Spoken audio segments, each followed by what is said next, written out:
There are some crucial settings in League of Legends that are not set by default, and today I will go through 7 of those settings.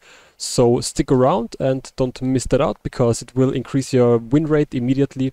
It will help you a lot to play the game better. So yeah, let's begin.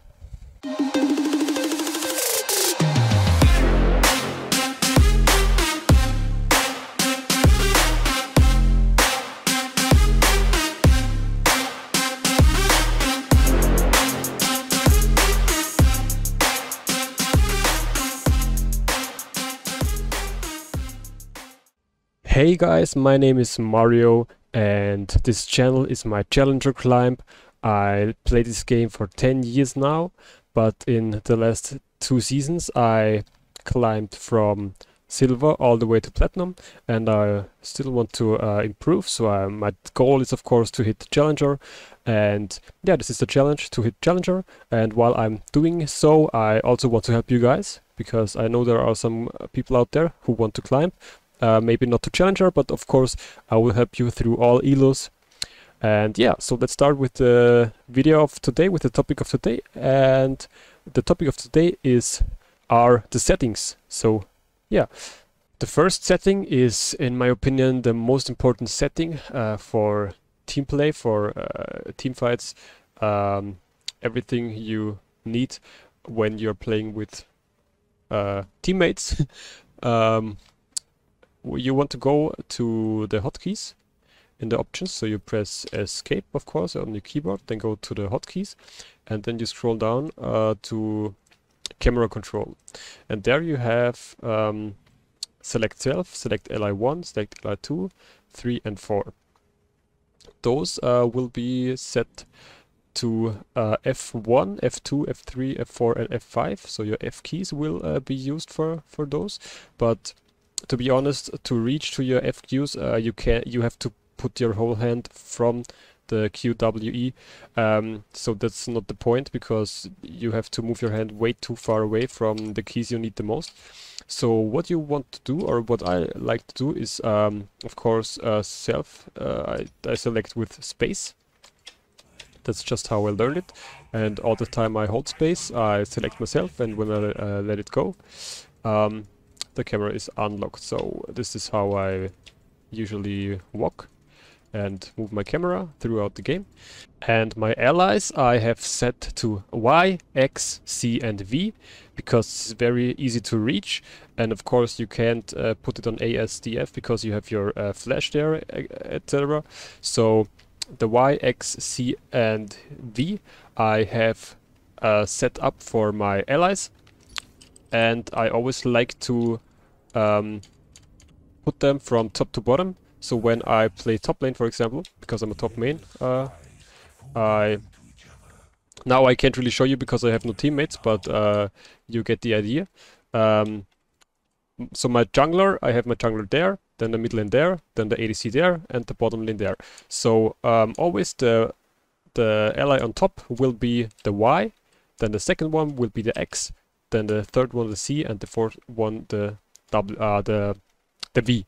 And you of course are always the spacebar. So I always have it set from top to bottom, because that's just how I remember it the best in my head.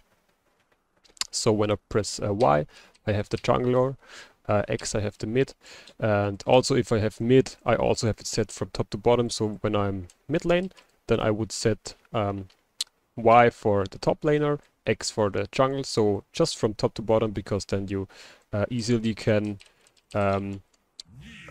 remember it with from top to bottom, so you always will automatically know which key is which ally. The second setting, which I find very, very important, is the area is warded ping, so this one. And if you haven't set this one up, it's very important. You really want to tell your teammates when some bush is warded, or if some area is warded, so you don't have to type in the chat ward and ping or something like that. You just press. I have it set to my mouse, so I have on my mouse 2 extra keys, and one of them is I use for my area is watered ping. How you set it up is you go to options, go to communication, scroll down to the area is watered ping, press here, click here, and then click the key where you want to have it. And yeah, I prefer my mouse because then I don't need to set one more button on my keyboard, and I can click it very fast. And it's very important to always let your, especially your jungler, know if he wants to gank. And if I'm top lane and I see the enemy walk down there, then I know he will most likely put down a ward. And then if my jungler moves from here up, I just make this one, and then maybe he has the red trinket and can clear it, or he just doesn't come to gank because it's no sense in ganking if the enemy knows that he is getting ganked. Unless he is like overstaying there, then of course it doesn't matter if you go from there, and if he sees you, he has no way to escape. But yeah, you see this ping is very, very useful, and it will increase your win rate straight away. The third setting is the attack or target champions only.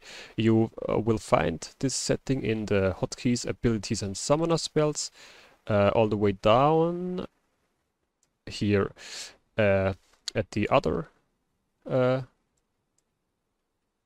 keybinds. You will have target champion only, and I have set this. I already told you I have the areas water ping on one of my mouse keys, on my extra mouse keys. So on the side of my mouse there are 2 extra keys, and I've set one for the areas water ping and one for the target champions only. And you see when I press it, the inner thing of my mouse, of my cursor, gets red, and this means that it's activated. And what this does is it's mostly used when you tower dive the enemy. If he like stands near a tower, I will have to do this. And now if I click normally, it can happen that if he stands like, oh okay, but if he stands like here and you click normally, you will most likely hit the turret. But if you have the target champions only activated, you only can target the champion, so you won't in any case hit the tower, and you will 100% hit the enemy. You see the cursor changes when you hold it over a target, and this way you will never misclick the enemy under their turret again. You also can use this if there are tons of minions and you're not very comfortable of hitting the enemy. You just click it, and there's no way you miss the enemy champion like that. Also, you can, I think, yeah, here in the game settings, you have treat target champions only as a toggle. If you have this on, it's like this. If you press it, it's red, and if you let go, it stops. So it's a toggle. So as long as you hold it, it's activated, and when you let it go, it's deactivated. I like it like that, so I like it. Oh, I said it wrong, the wrong way, but it's the other way around, of course. So this is the toggle. So you press it, then it's toggled, and you press it, and it's untoggled. So I like it like that because then I just press, hit the enemy, press, and deactivate it. Otherwise, you have to hold it, and it feels a little bit weird. In my case, because I have it on my mouse, so this feels a little bit weird to hold this button and click on my mouse, so I just have it to toggle, click it, hit the enemy, and deactivate it. The next setting is the trinket or the ward, the trinket or the pink ward. I have this on 4, of course. You can change it, but I have it on 4, and I have it on quick cast, so if I press 4, it's just there. And I have an extra to that, so if you go to abilities and summoner spells again, you will have okay, I'm sorry, my bad, it's of course in the items, in the item list. So in the items, in the trinket, I have set it to control 4, so if I press control 4, then I have the normal cast on. If I just press 4, I have the quick cast. So what the normal cast does, of course, sometimes you just want to place a quick ward and therefore you want the quick cast. But if you notice, when I press Control 4, I have the normal cast, and if I have the normal cast on, this is very useful. You see, when I hover it over a bush, it will turn green. And what this does is, as long as it's green, it's in the bush. And when it's not green, it's not in the bush. So if I put it here, it won't be in the bush. So that's very bad. But if you haven't, if you have it on quick cast, you maybe press here because you think, okay, this is the bush, but actually the bush starts here. So if you want to top ward, if you want to ward top, for example, you always want to top at the last corner of this bush. So what I do is I go here and I see now it's the last point where it's still in the bush, and it's the farthest down on the river as it gets.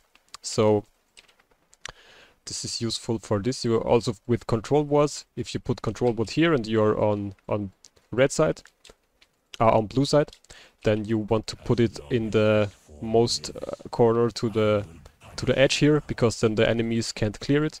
And there as well you can press wait, I will show you. Just buy a pink. Press Control and 1 in this case. And now, so this is the position where I want to put it. And now it's the safest way to place this board. So you see, this is also very useful setting. Then the next setting, which I think is very important, and it helped me actually a lot in climbing and improving at the game. I mean, if you're high elo, then you probably want to need this guide, but if you're, I would say, if you're below diamond, you can use this, of course. You go to interface, scroll down, and you just mute the chat. So this will be on by default, so show all chat and show allied chat. This will be on. Also the timestamps, you always want those on, because then you see what happened in the last few minutes. So you will see flashes here. But you really want to mute the all and the allied chat, because to be honest, what kind of information is written in the chat is not really useful. So if you tell your teammates, hey, group, what will they do? They won't group. And if they will group, then they will do it anyway. So you are just wasting time with this. You're typing while you're standing around, and you're missing out something. So just leave it. It's not useful. You can communicate with the pings. You have the area as water ping. So use this for your advantage, and also use it for your advantage to deactivate the chat, because this way, if you deactivate the all chat, you can get tilted by things the enemies write. You can't get tilted by things the teammates write.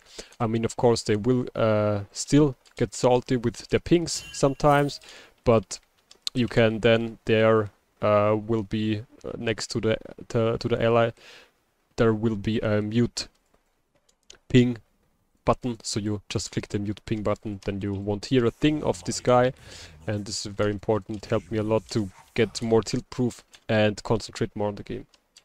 And the last setting, I really like this one. It's the emote bubble display. It's at the interface section. You scroll down to the emotes and you put this to off. So you won't. You can also mute the enemy emotes if you don't want to get tilted by this. It's also very useful. But this is the most important, because when your teammates use emotes, you will see it on the left side, and you will always see the emotes of your teammates, and this is very distracting. So if you put this off, you will still see the emotes, but only if you see the champion. So if your ally is here and you have your camera here and he makes some emotes, you can see it. If you go over him, you will see the emote above his head, but you won't see it on the left side of the screen. and this is very, very useful to concentrate on the game, concentrate on what's happening, and don't get distracted by some things that are actually not they do nothing useful to the game. So I mean, sometimes, yeah, you can flex, or you can, like, I mean, when you get a nice gank and you make like a nice emote, that's always kind of nice. Just do this because you just thank your jungler for putting up a nice gank. But things like spamming this when your ally misses something, this is not necessary. It does nothing useful to the game. So you want to improve, you want to be a better player, and you don't want to spam emotes. You want to play the game. Yeah, that's it for today's video. Those were the 7 most important settings, crucial settings you need in order to increase your win rate and in order to play the game correctly, in my opinion. And yeah, if you learned anything at all from this video, or if you just found it entertaining, leave a like. Also comment down below. Let me know what your current elo is, so in what elo you are ranked in, because it's always nice to know. Always also remember to subscribe to my channel, of course, if you haven't already. Hit the notification bell so you won't miss any upcoming videos, because I'm dedicated to post videos every Tuesday, Thursday and Saturday until I finally make it up to Challenger. And yeah, because I want to help you, of course, to have the best time possible in this game. And yeah, I wish you a nice day and see you in the next video. Peace, guys.